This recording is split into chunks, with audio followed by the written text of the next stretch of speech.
Bonjour, on se retrouve aujourd'hui pour une nouvelle vidéo avec mon chat Smoothie qui a décidé de me rejoindre sur la terrasse. Donc hier je te partageais le fait de, je vais dégager mon micro sinon tu n'entendras rien, sur le fait de ne pas récolter les fruits lorsqu'ils n'étaient pas mûrs et au contraire de ne pas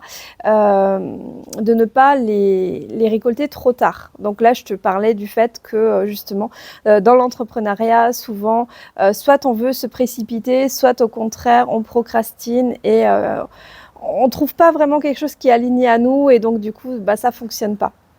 Et donc du coup voilà, si tu veux aller voir cette vidéo, n'hésite pas à aller la voir. Et aujourd'hui j'aimerais te partager quelque chose d'absolument merveilleux. C'est un message qui m'a été envoyé. En fait j'ai souvent des messages qui me viennent soit durant des méditations, soit par mon père qui est décédé quand j'avais 12 ans.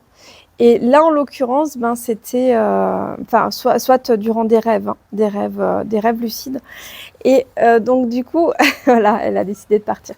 Du coup, là, c'est vraiment un rêve qui était très, très, très, comment on va dire, très intense et plein d'enseignements, vraiment. En fait, alors je vais pas te raconter tout le rêve, hein, ce serait pas utile, mais grosso modo, je vais commencer quand je suis, en fait, on roulait en voiture avec plusieurs personnes, avec une personne qui est plutôt malveillante avec ma fille, et pour qui je pourrais avoir beaucoup de ressentiments. Donc j'étais avec elle dans la voiture. Et on prenait une route très escarpée, puis d'un coup elle a pilé sur les freins, et puis elle est sortie et elle a voulu aller dans un champ pour elle voulait prendre des blocs de soufre. Alors pour moi, quand j'entends soufre, je pense, voilà, tout ce qui est un peu malveillant. Elle voulait que je l'aide à prendre ces blocs de soufre pour les mettre dans la voiture. Alors déjà, comment j'interprète cette première chose? Pour moi, bloc de soufre, ça pourrait être déjà bloc, c'est lourd. Soufre, moi, ça me fait penser au diable, hein, tout simplement. Elle voulait en fait que je l'aide à prendre ces blocs et à les mettre dans la voiture. La voiture, pour moi, c'est un peu notre véhicule, hein. Donc, je pense que je l'interprète comme si elle voulait que je rentre dans son jeu de malveillance. Et moi, en fait, je voulais l'aider parce que j'étais pleine de bonne volonté, mais finalement, j'ai été arrêtée parce que j'avais les pieds dans l'eau. Voilà. Donc il y avait comme un petit cours d'eau qui passait et en fait il y avait du fil barbelé autour de ce champ. En fait comme si je pouvais pas vraiment y accéder. Donc ça, la première chose à laquelle ça me fait penser, c'est que quand tu acceptes de participer à... En fait, quand tu vis des choses difficiles dans ta vie, comme vivre avec un pervers narcissique ou des violences ou des choses comme ça, tant que tu l'acceptes, en fait, c'est comme si tu prenais le bloc de soufre que elle te tend ou que lui te tend et que tu le mettais dans ton propre véhicule. Ton véhicule, ton corps ou ton esprit, ton âme. Enfin, le véhicule, c'est plutôt le corps en l'occurrence. Et c'est toi, en fait, qui prends ce bloc, qui va te blesser la peau avec ce fil barbelé, peut-être rester accroché, et qui va le mettre dans ta propre voiture. En fait, tu as le choix de ne plus accepter en fait, simplement de dire non, je reste de ce côté du barbelé. Si tu veux transporter des blocs de soufre, fais-en ce que tu veux. Parce qu'en plus, ils étaient trop lourds pour elle. Moi, j'aurais eu la force de le prendre dans mon rêve, hein. Et donc, du coup, quand une personne te veut du mal, c'est comme si il mettait un couteau sur la table et que c'est toi-même qui choisis de te poignarder. Si au contraire, tu dis ce poignard-là, je m'identifie pas à ça. Il t'appartient si tu veux, mais moi, je n'ai rien à voir avec ce poignard. Je le laisse sur la table. Je te le retourne pas non plus, parce que là, ce serait faire du mal. Mais juste, je m'identifie pas à ça. Ok, tu peux me vouloir du mal, tu peux me dire du mal de moi, tu peux avoir toutes les idées du monde sur moi, mais ce que tu dis de moi n'est pas moi. Et ce que tu dis de moi ne devrait pas changer l'image que j'ai de moi ou la personne que je suis. Ça ne devrait pas faire de moi une personne qui a moins confiance en elle, qui réussit moins, juste parce que toi, tu penses que je suis comme ça, à travers toute ta construction mentale, à travers tous tes blessures, finalement, et tes doutes et tes peurs, et du pouvoir que tu crois devoir avoir sur moi. On sent que je suis passée par là, hein. Et finalement, je suis passée relation après relation, c'était un peu compliqué. Donc j'ai un peu de vécu là-dessus. En tout cas, maintenant, je n'accepterai plus ça, plus du tout. Et je parle justement avec des gens, des fois dans les commentaires en dessous, qui me disent justement, je ne sais pas comment m'en sortir. Bah, des fois, la réponse est toute simple. Alors bien sûr, tu as plein de... comme des fils en fait, par lesquels tu étais retenu comme une marionnette. Tu vois, comme si on jouait avec toi. On te mettait dans un endroit, voilà, fais comme ça. Sois une gentille fille, ne dis rien. Voilà, hein, gentil. Et tant que tu es relié par ces câbles, effectivement, tu ne peux pas t'enfuir. Ce qu'il faut faire, c'est décider de les couper, l'un après l'autre. Ok, je prends confiance en moi. Je décide de m'aimer. Je décide de me respecter. Je décide de faire ce qui est bon pour moi. Je décide de faire ce qui est bon pour mes enfants aussi. Voilà, et fil après fil, tu te démêles de tout ça. Donc ça, c'était le premier point. Mais il y a un deuxième point également dans ce rêve qui est très important. Quand j'avais les pieds dans cette eau, j'ai senti que c'était comme, comment te dire, la conscience universelle, comme le flux en fait dans ta vie, tu vois, de ce qui arrive à toi, de ce qui repart, comme de l'argent qui arrive et qui repart. Mais on peut bloquer en fait cet argent. C'est comme si, je ne sais plus qui disait ça, qu'on pouvait imprimer ses pensées sur la substance informe. Ça va me revenir. Mais bref, souvent je ne me souviens pas des noms des auteurs, mais je me souviens très très bien de ce qu'il disait. C'était dans la science de l'enrichissement. Tu peux aller l'écouter. Et quand tu imprimes ce que tu veux sur la substance, lui il appelle ça la substance informe, tu peux l'appeler voilà, un message à Dieu ou l'univers ou la conscience universelle, bref, tu l'appelles comme tu veux. Et lorsque tu imprimes ce que tu veux sur ça, et là en l'occurrence c'était ce cours d'eau, je le visualisais comme un cours d'eau. Et c'est assez juste parce que pour moi, il y a beaucoup de choses qui ont un lien avec de l'eau. J'ai plein de messages avec de l'eau, vraiment de l'eau, des arbres, vraiment énormément. Et donc du coup j'avais ces pieds dans l'eau, je me sentais plutôt bien parce que c'était une journée assez chaude, et je me suis dit, ah j'aimerais bien trouver une paire de chaussures blanches. Et là, dans cette eau est sortie une paire, mais toute cassée et toute petite de chaussures, vraiment d'une qualité presque comme juste du tissu, mais sans semelle, sans rien. Et je me suis dit, waouh, trop bien! Déjà, j'étais contente parce que je me suis dit, waouh, il y a des chaussures blanches qui sont sorties, alors que je m'y attendais pas, quoi. C'est un cours d'eau, je m'attendais pas à ce que ça vienne maintenant. Et en fait, ce qui s'est passé, c'est que j'ai pris ces chaussures, et là, mon père est apparu et un autre ange. Qui d'ailleurs ne ressemblait pas vraiment à un ange. C'est comme si c'était un ami à lui ou je ne sais pas. Il paraissait un petit peu plus vieux que mon père, comme s'il avait dans la cinquantaine, soixantaine. Voilà, le visage un peu marqué et tout. Et ils m'ont juste observé. Et en fait, je me suis dit, ah, bah, ces chaussures, je pourrais peut-être les prendre pour ma fille parce qu'elles sont assez petites. Et je regardais derrière et finalement, non, elles étaient trop petites pour elle et tout. Je dis, oh, dommage. Peut-être que j'arriverai à manifester d'autres chaussures blanches qui pourraient aller à ma fille. Et là, on ressort une autre paire, mais vraiment encore plus cassée, encore plus tout ça. Et en fait, quand je tirais dessus, elles étaient extensibles, mais en même temps, c'est comme s'il y avait des coups de cutter dedans et qu'elles s'ouvraient comme ça, comme un accordéon. Et en fait, je voyais mon père et son copain qui étaient là comme ça. Il me dit, mais pourquoi tu ne manifestes pas ce que tu veux vraiment? Tu veux une paire de... Alors, je sais pas pourquoi une paire de chaussures blanches, peut-être parce que j'ai acheté des nouvelles chaussures blanches récemment, et parce que j'ai la même paire depuis, je crois, 4 ans. J'ai une seule paire de chaussures et je rachète toujours la même parce que je l'aime tellement. Et je suis trop bien dedans, donc je veux plus autre chose que cette paire de baskets. C'est incroyable. Et moi qui mettais que des talons aiguilles de 12 cm avant, là je suis que en basket maintenant. C'est la vie, quoi. C'est juste trop confortable.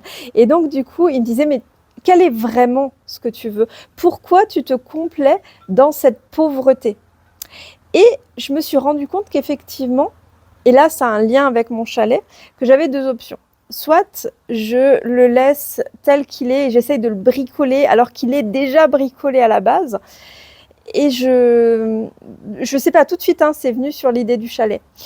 Soit je le laisse dans cet état-là et j'essaye de le rafistoler. Ça va pas me coûter très cher, mais ce sera pas très... On n'aura pas forcément envie d'y aller très souvent, ce sera pas génial. Soit j'ai une autre option, c'est de le faire en rondin de bois.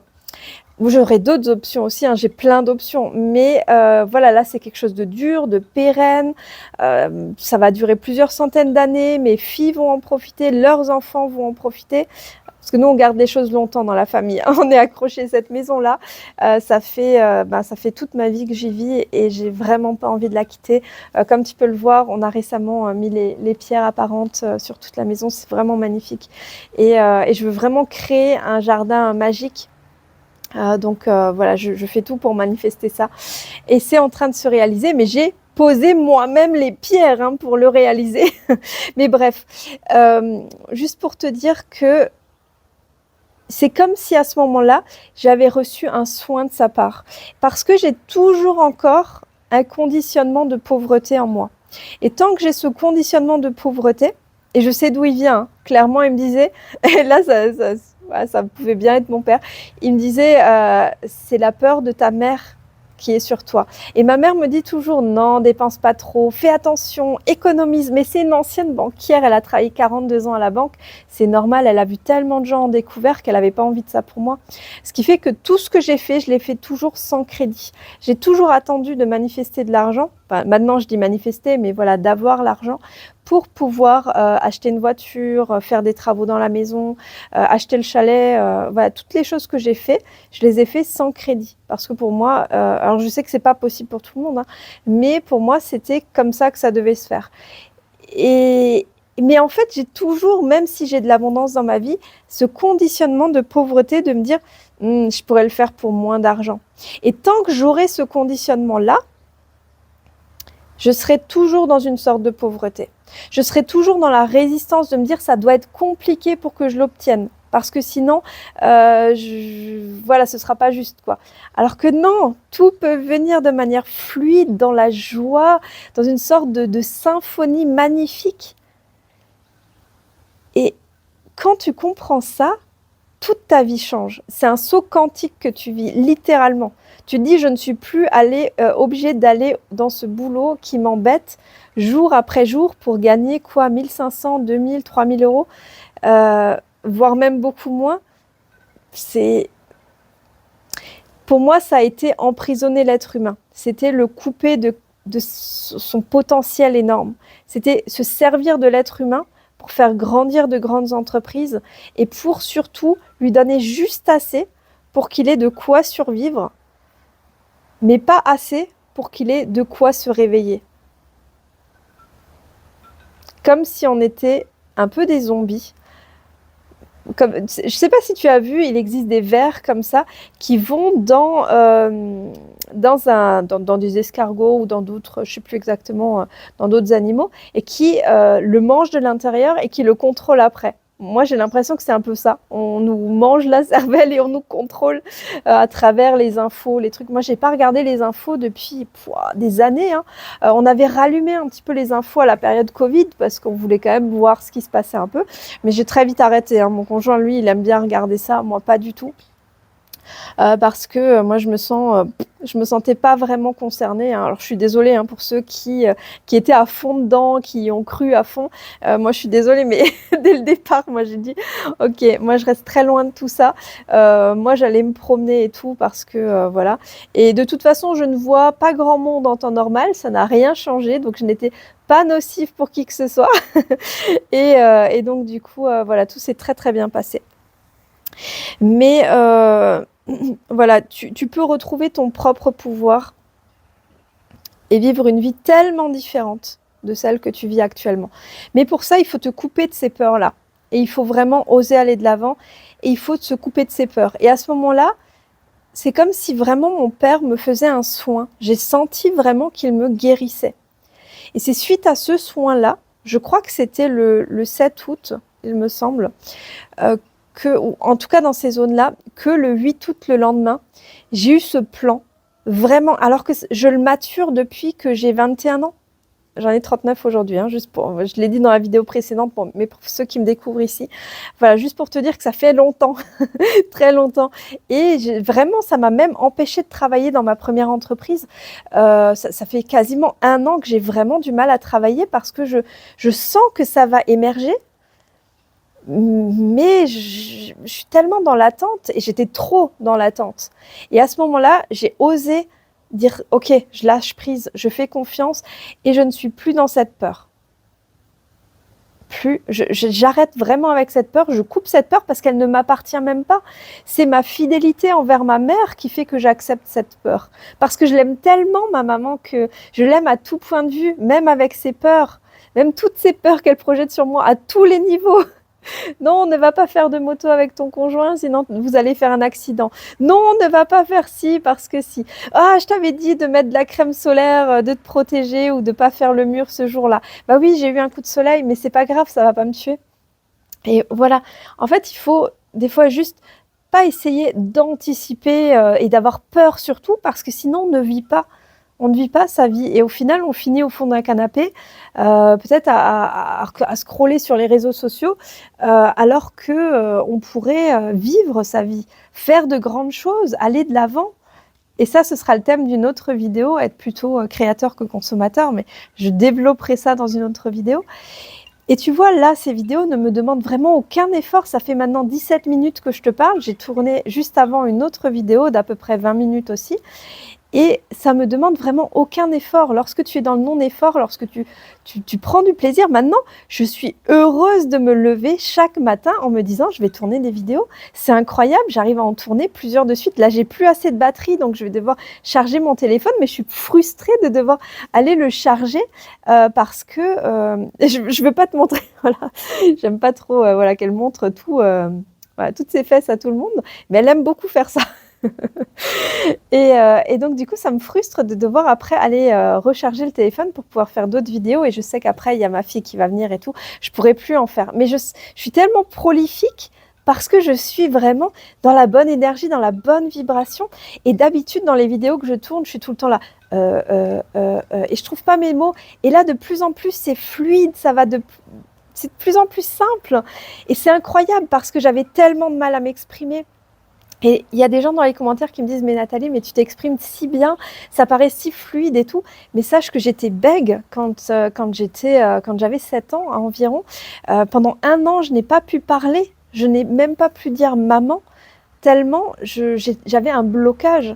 Et ensuite, dans ma vingtaine, je n'osais même pas chanter sur une musique dans la voiture de peur de m'écouter moi-même tellement je me jugeais. C'est incroyable. Et j'avais, à un moment donné, une voix suraiguë. Vraiment, je parlais comme ça, je n'arrivais pas à m'exprimer. J'avais une voix comme ça, il n'y avait rien qui sortait. Et en fait, j'étais bloquée. J'étais complètement bloquée à tous les niveaux. Sache que dans ma vie, on m'a dit que j'allais mourir à 24 ans. J'étais dans une grande pauvreté là-dedans, mais aussi ce qui a engendré la pauvreté physique. Enfin, j'étais pas vraiment pauvre parce que j'avais de l'argent sur le compte, mais je gagnais très peu d'argent. Pendant des années, j'ai tourné à gagner 300 € par mois. Je sais pas si tu imagines, en payant tout ce que je pouvais payer avec cet argent-là et en prenant sur mes économies. Et j'ai vécu donc la maladie, les relations toxiques les unes après les autres, avec à chaque fois des addictions, toujours des addictions. J'ai connu la nuit noire de l'âme, combien de fois je l'ai connue? J'étais en dépression, je voyais plus du tout de raison de vivre, j'avais plus de joie de vivre. Mais là, ma vie, elle reprend complètement. Parce que, pourquoi? Mais parce que je donne aux autres. Quand tu consacres ta vie à donner aux autres, mais tu peux que être joyeux. Tu peux que te sentir aligné. Tu peux que te dire, j'ai un but. J'ai un but. Et j'accepte ensuite d'attirer l'abondance à moi. Mais si tu veux attirer l'abondance à toi et que tu ne donnes rien, que tu es dans la retenue, je ne dépense pas un euro, je suis avare, parce que je pense que la richesse, c'est ça, ne rien dépenser. Non, ça, c'est un sentiment de pauvreté. Et tu peux avoir 1 million d'euros, tu peux avoir 1 milliard d'euros sur ton compte et te dire, je ne peux rien dépenser. Tu seras pauvre.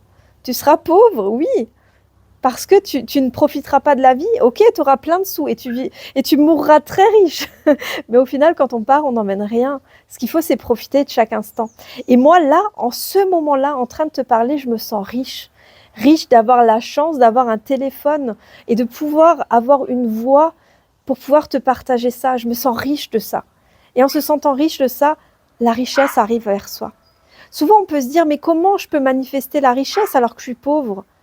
Est-ce que ça te... Je suis sûre que tu as sans doute un téléphone, même si ce n'est pas la dernière génération. Moi, le mien, il a au moins 5 ans. J'aurais bien sûr l'argent de le changer, mais j'ai pas envie. J'ai pas envie. Et il fonctionne très bien. Le message passe. Il n'y a pas besoin de plus. Ce micro-là, j'ai plein de micros, hein, mais ce micro-là, il m'a coûté quoi? Peut-être une 50aine d'euros. C'est pas très cher. Il y en a à 20 euros, il y en a à 10 euros. J'ai même vu qu'il y en avait à 2 euros et qui marchaient très bien. Donc, ne cherche pas d'excuses de dire j'ai pas l'argent, je peux pas créer une entreprise. Tu peux partir de zéro, que ça te coûte zéro, et fédérer plein de gens.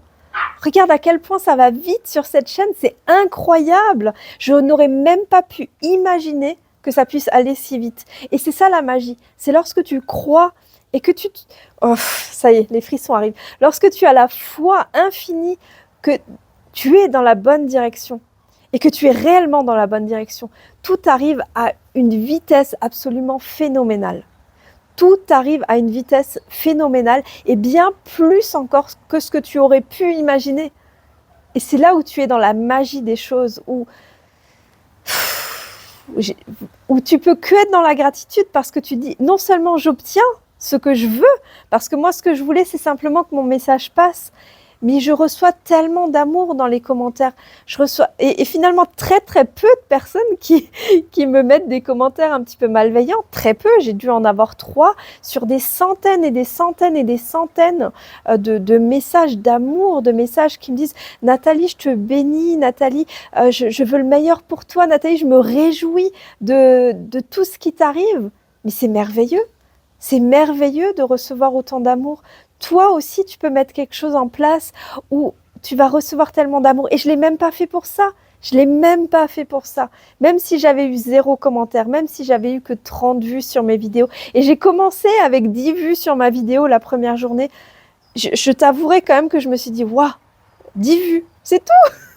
Moi qui suis habituée à faire dans mon autre entreprise des fois 20, 30 000 vues sur une vidéo, enfin plutôt sur des formats réels, short, en l'espace de quelques heures, là j'ai dit 10 vues, waouh. Ça m'a fait bizarre et honnêtement je me suis dit est-ce que c'est un signe que je dois arrêter? Et ensuite j'ai fait ce rêve. J'avais tourné plusieurs vidéos, je me suis dit au moins je poste ces vidéos-là et on verra bien. Et j'ai fait ce rêve-là. Ce rêve-là a vraiment été très fort, ça a été un déclencheur. Et je pense que c'est vraiment le déclencheur de tout ce qui va se passer après. Et donc la fin de ce rêve, parce que je parle, mais je pense que tout est vraiment important et tout a une essence. Et à la fin de ce rêve, j'ai vraiment senti le soin de mon père. Et en fait, j'essayais de lui communiquer par mes mots. Et en fait, encore une fois, il faisait comme ça. Et en fait, j'ai communiqué avec lui directement par la pensée. Et c'est comme s'il me disait, tu vois, c'est beaucoup plus fluide, c'est beaucoup plus simple. C'est comme ça que tu dois faire. C'est pas en t'efforçant de dire des mots que tu dois agir. Mais là, c'est vraiment sur un plan encore plus élevé. Hein. Là, c'est comme s'il me montrait un peu l'avenir de ce qui se passe un peu de l'autre côté. Hein, puisque lui, voilà, j'ai vraiment cet espoir qu'il soit au paradis et que je le retrouve. Mais c'est comme s'il me montrait un petit peu comment ça se passe plus tard. Plus tard, on n'a plus besoin d'utiliser des mots. On est dans le non-effort à son essence même. Voilà, on n'a plus besoin de marcher, on n'a plus besoin de parler avec des mots. Tout se fait de manière fluide et on manifeste comme ça. Et malheureusement, on peut manifester comme ça aussi toutes les mauvaises choses. Et je pense que c'est là où les gens sont plutôt coincés dans des expériences un peu négatives. Ouais, je ne veux pas aller trop loin dans ce domaine-là, ce n'est pas le sujet de cette vidéo. Mais juste pour dire qu'à la fin, la personne qui l'accompagnait, qui semblait assez ridée et tout, a pris son visage et c'est comme s'il décrochait un masque de son visage et derrière, il était beaucoup plus jeune. C'était toujours lui, mais sans tout ce poids. Et en fait, je pense vraiment que quand on fait les choses vraiment de la bonne manière, quand tout est fluide, on peut comme rajeunir. On peut comme accéder à une version de soi beaucoup plus fraîche. Et là, ça me vient juste maintenant parce que je n'avais pas vraiment compris ce message, mais c'est comme peut-être retrouver son enfant intérieur. Je pense vraiment que c'était ça, en fait. En tout cas, c'est l'interprétation que je fais là, maintenant, tout de suite. Et ce serait assez juste et assez en cohérence avec tout ce qui s'est passé. En fait, c'est comme si j'avais eu 3 messages dans ce rêve-là. Et je trouve que c'est tellement puissant. Et lorsque tu fais vraiment ce qui est aligné, effectivement, tu peux retrouver une joie en toi qui est vraiment une joie qu'on connaît vraiment quand on est enfant. Ma fille de 10 ans commence à être blasée. À 10 ans. À 10 ans. Et elle n'a même pas encore de portable. Hein.